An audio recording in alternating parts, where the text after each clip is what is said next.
One of the very exciting things happening this year is the launch of Mercedes' new E-Class, which is why we're in Madrid at the moment to drive the new E-Class in a different location. Unfortunately, when I say we, I mean me and the camera, because unfortunately Jonathan's not here, Marius is not here, it's just me, so you'll have to excuse the shaky camera work and the hotel room in the background and the camera in the mirror. So I'm in my hotel room at the moment, waiting to go to the press conference, and then we're going on a drive this afternoon.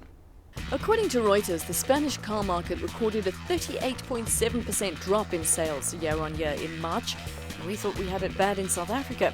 But while a flailing car market can signal a sick economy, a look around Madrid tells you something is booming. Our hotel was one of a few skyscrapers that now grace the city's landscape, with cranes and construction activity to rival that in Johannesburg. So this is the environment that the German automaker chose to host journalists from around the world in batches for a solid month to spread the word on the new E. Thankfully for me, among them were Mike and Bastian, in-house cameramen for Merc, to save you from my shoddy camera work. Thankfully, this also allowed me to concentrate fully on the task at hand, negotiating frustrated and vocal drivers on the Spanish capital's roads. So it's been a bit hair-raising getting out of the center of Madrid where our hotel is to our first relay station, because it's the first time I've been on the wrong side of the road in quite a long time, and being in a new car, and having the media specialist at Mercedes-Benz as my driving partner, and having a cameraman who is from Stuttgart and who I barely understand on the other side of the lens. But definitely the car's got some power. We're driving the 250 CDI. Which is coming to South Africa, and so far so good. This particular car will only be arriving in South Africa in September, along with the E200 CGI. For the local launch of the E in July, buyers will have the option of the E300 and the E350, as well as the 500. The latter two will also premiere as coupes, with a cabriolet and E63 versions expected in 2010. There's a huge range on offer from the three-pointed star, 10 different engine options to be exact, and this is, after all, their volume seller, at least in other markets.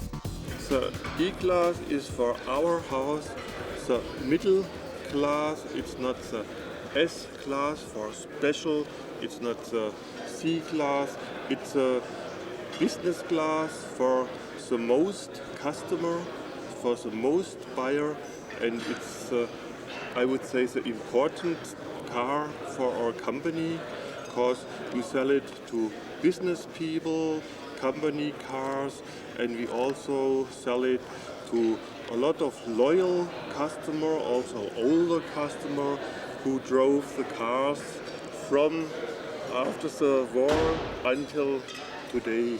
Indeed, the E has a long history for Mercedes-Benz, dating back to the introduction of the 170 in 1947. The 180 that followed it in 1953 was nicknamed the Pontoon, largely thanks to its monocoque body, which made it highly durable and popular as a taxi. The 190 continued this tradition with its solid build quality, reinforcing Mercedes' reputation. The 1.9-litre four-cylinder engine produced a horsepower of 75.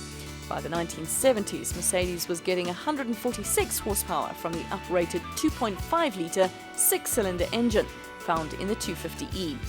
By the time the 90s rolled around, the E-Class, as it was now called, began to get a new, more definitive look, further entrenching itself into the noughties as what it calls the best business class of the world. More than 12 million owners make up the E-Class family around the globe.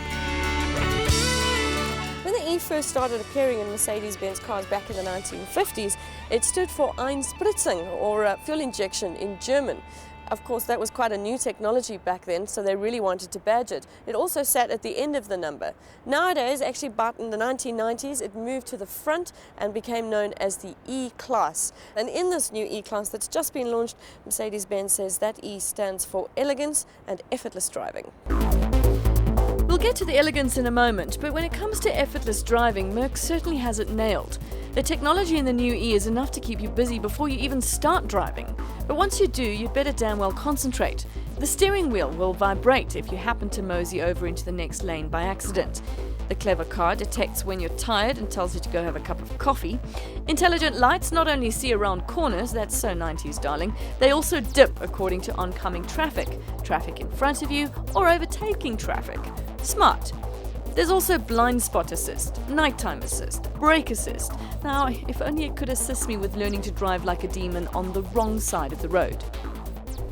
Now, generally when you go on a launch and you test out cars, a lot of journalists thrash them around to really see what the handling is like. Unfortunately, when you're concentrating on which side of the road to stay on, it's not quite so easy to throw the car around the corners, especially when there's quite a lot of traffic, which there is on these Spanish roads. However, when we get to the relay station, I'm sure Egmont and Dennis will have really chucked the car around quite a lot, and the rest of the journos, and we'll find out what they have to say.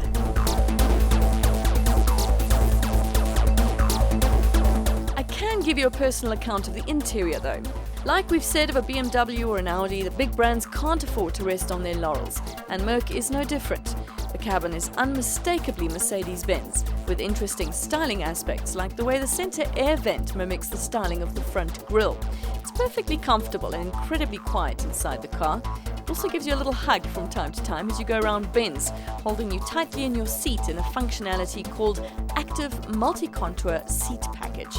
So, after battling with what Dennis called changing gears with the door handle, we finally reached our destination and got the experts to give us their thoughts. Dennis, first impressions of the new E-Class? Yeah, I don't think they've made any sort of giant technological leap forward as such, but they've improved in all the necessary areas, the refinements, the power, the fuel consumption, so a lot of sort of baby steps to make a better car than the predecessor. It's much quieter now, although slightly more powerful. Most probably compared to the 320 CDR which we have, or the E320 CDR which we have in South Africa. Obviously lower fuel consumption, and definitely the car is certainly more refined than the previous generation. Also slightly sportier as well as it drives, but yeah, overall very impressive. I was very impressed, very refined, good deal of power for an engine of its size.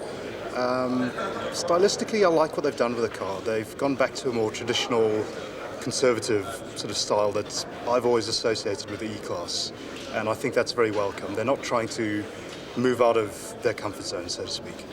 Redesigning a car is a bit of a balancing act, particularly for a manufacturer like Mercedes. They've got a very loyal following, and to update a car like the E-Class, they've got to give the customer something new, so they feel like they're getting something new, but not something so drastic that the customer thinks, oh, that's not the car that I love. So the new E-Class, Mercedes-Benz has stuck with the quad headlamps, but instead of circular, they've now gone for a more rectangular design. That's the main styling difference that will be able to tell you that this is the 2009 E-Class, and also this gorgeous line over here. Stunning. The second thing is the status-orientated, steeper and more pointed grille, which shows more status and more brand, again, which is very important for this car.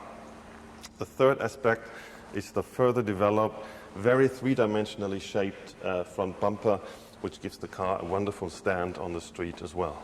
Mercedes is hoping the new styling will keep the E-Class's loyal followers happy. It's got the same old comfort and safety the badge stands for, with lots of extras to keep it current. The Blue Efficiency package will be available in some, but not all of the models coming to South Africa. Merc claims the combined consumption of the new 4-cylinder CDI engine is just 5.3 litres per 100 kilometres, when the E200 CGI will also have an eco stop-start function, which switches the engine off when idling. It's all very clever and very politically correct, saving the planet and wear and tear on your wallet on the fuel side, while still getting to swan around in luxury. Does it excite me? Well, it's a nice car with a nice drive, plenty of power, a conscience, and lots of bits and bobs to play with. Let's see if the Mercites can get past that redesign and where Benz pitches it in terms of pricing in the local market.